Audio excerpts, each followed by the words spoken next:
கர்த்தருடைய பரிசுத்த நாமத்திற்கு ஸ்தோத்திரம் உண்டாவதாக. இந்த காணொளி வாயிலாக உங்களோடு பேசுவதற்கு ஆண்டவர் செய்த நல்ல கிருபைகளுக்காக நான் ஆண்டவரை ஸ்தோத்தரிக்கிறேன். இரக்கமுள்ள தேவன் நம் ஒவ்வொருவரையும் ஆசீர்வதிப்பாராக. இந்த நாளிலும் எனக்கு பிரியமானவர்களே, நீங்கள் கர்த்தருக்குள் சந்தோஷமாக இருக்கிறீர்கள் என்று நம்புகிறேன். அவர் உங்களோடு கூட இருக்கிறார். இந்த நாளிலும் இயேசு கிறிஸ்து நம்முடன் சொன்ன சில கட்டளைகளை குறித்து தியானிக்கலாம் என்று ஆசிக்கிறேன்.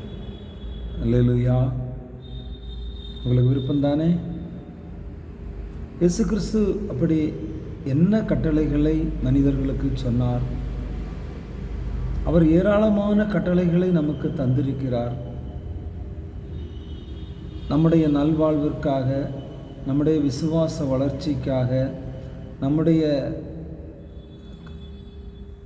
நிலைத்திருத்தலுக்காக, அவருடைய அன்பிலே பெருகுவதற்காக பலவிதமான கட்டளைகளை அவர் நமக்கு இந்த திருவசனங்கள் மூலம் சொல்லியிருக்கிறார். அப்பேற்பட்ட கட்டளைகளிலே ஒரு சில கட்டளைகளை நாம் பார்ப்போம்.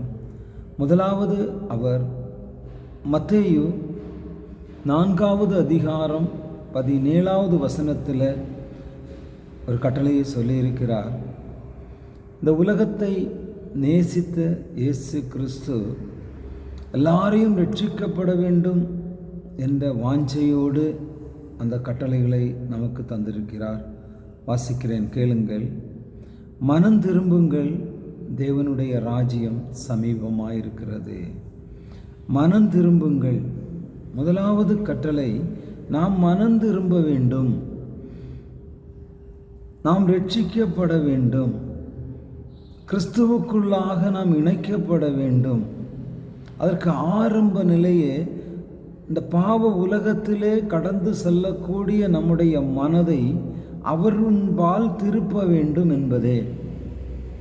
ஆகவே அவருடைய நேசத்தை பெற்றுக்கொள்ள, அவருடைய கிருபைகளை பெற்றுக்கொள்ள நாம் அவரிடமாக மனம் திரும்ப வேண்டும் என்று தேவன் விரும்புகிறார்.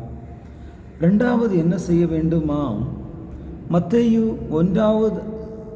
மார்க் 1வது அதிகாரம் 15வது வசனம், மார்க் 1:15, மனம் திரும்பி சுவிசேஷத்தை விசுவாசியுங்கள். இரண்டாவதாக அவர் சொல்லுகிற காரியம் என்னவென்றால், சுவிசேஷத்தை விசுவாசிக்க வேண்டும். மனம் திரும்பி சுவிசேஷத்தை விசுவாசித்து ஏற்றுக்கொள்ள வேண்டும். ஒருவர் ஆண்டவருடைய அன்பால் ஈர்க்கப்பட்டு அவருடைய தியாகத்தை நினைத்தவராக தன்னுடைய மனதை அவருக்கு கொடுத்து அவர் கற்பித்த, அவர் உபதேசித்த அந்த உபதேசங்களை, சுவிசேஷத்தை விசுவாசிக்கும் போது அவர் தேவனுடைய ராஜ்யத்திலே, அந்த ஜீவ புஸ்தகத்திலே பெயர் எழுதப்படுகிறார். அவன் ரட்சிக்கப்படுகிறான். ஆகவே தான் ஆண்டவர் உங்களை ரட்சிப்பதற்காக அவர் சொல்கிற அந்த காரியம், சுவிசேஷத்தை விசுவாசியுங்கள். நீங்கள் சுவிசேஷத்தை விசுவாசித்து அவரை ஏற்றுக்கொண்ட போது உங்களுடைய பாவ உணர்வு தள்ளப்பட்டவர்களாக, பாவ உணர்விலே உந்தப்பட்டவர்களாக, இயேசுவே என்னுடைய பாவங்களை மன்னியும், என்னுடைய அக்கிரமங்களை மன்னியும், என்னுடைய மீறுதல்களை மன்னியும் என்று அவருடைய பாதத்தில் உங்களுடைய பாவங்களை அறிக்கையிட்டு நீங்கள் விட்டுவிட வேண்டும். அப்படி விட்டுவிடும்போது நீங்கள் பாவ மன்னிப்பை பெறுகிறீர்கள். சுவிசேஷத்தை விசுவாசிக்கும் போது உங்களுக்கு நீங்கள் அறிக்கையிடுகிறீர்கள். அறிக்கையிடும்போது அதிலிருந்து மன்னிப்பை பெற்றுக்கொள்கிறீர்கள். ஆகவே பிரியமானவர்களே, சுவிசேஷத்தை விசுவாசியுங்கள். மூன்றாவதாக அவர் சொல்லும்போது மத்தேயு 4வது அதிகாரம் 19வது வசனத்தில் அங்கே பார்க்கும்போது, என் பின்னே வாருங்கள். இயேசு கிறிஸ்து கலிலேய கடற்கரை ஓரமாக கடந்து சென்றபோது பேதுரு என்ற சீமோனையும் அந்திரேயாவும் பார்த்து அவர் கூறின இந்த வார்த்தை, என் பின்னே வாருங்கள், நான் உங்களை மனுஷரை பிடிக்கிறவர்களாக்குவேன். அல்லேலூயா. உங்களுடைய வாழ்க்கையில் நீங்கள் மனம் திரும்பி விசுவாசித்து ரட்சிக்கப்பட்ட தேவ பிள்ளையாக இருந்தாலும் அவர் பின்னாலே செல்லும்போது அவர் உங்களுக்கு அநேக ஆத்துமாக்களை ஆதாயம் பண்ணும்படியான சகல கிருபைகளையும் இயேசு உங்களுக்கு தருகிறார். அல்லேலூயா. பேதுருவும் அந்திரேயாவும் மீன்கள் பின்னாலே அவரை பிடிப்பதற்காக கடலிலே கடந்து செல்கிறவர்கள், அதிலே அனுபவம் நிறைந்தவர்கள்.